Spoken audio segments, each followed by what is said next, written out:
You know that famous story about Isaac Newton, the guy who discovered gravity?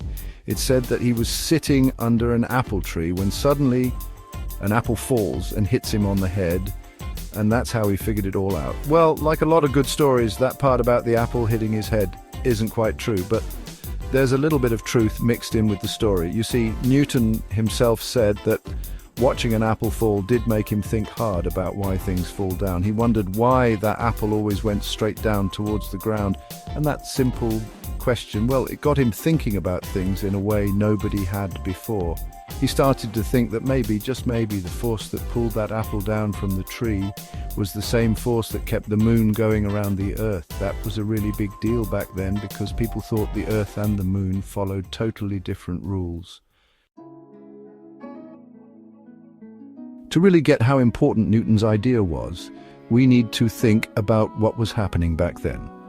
Isaac Newton was born way back in 1643. It was a crazy time.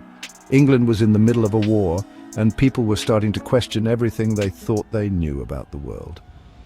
Then in 1665, something terrible happened. A really bad sickness called the bubonic plague was spreading everywhere.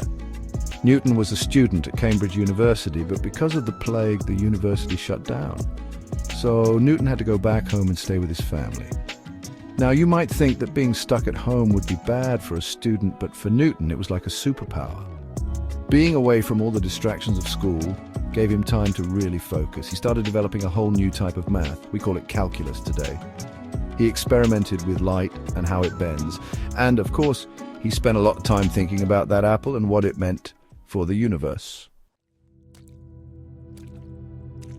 Okay, back to the apple. We often hear about it like it was a one-time thing, like Newton just suddenly understood everything in a flash.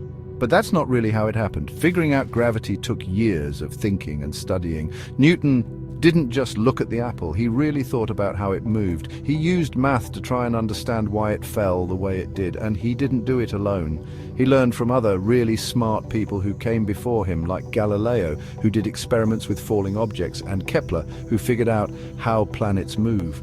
Newton put all of this together and realized that everything in the entire universe pulls on everything else. The bigger something is, the stronger its pull.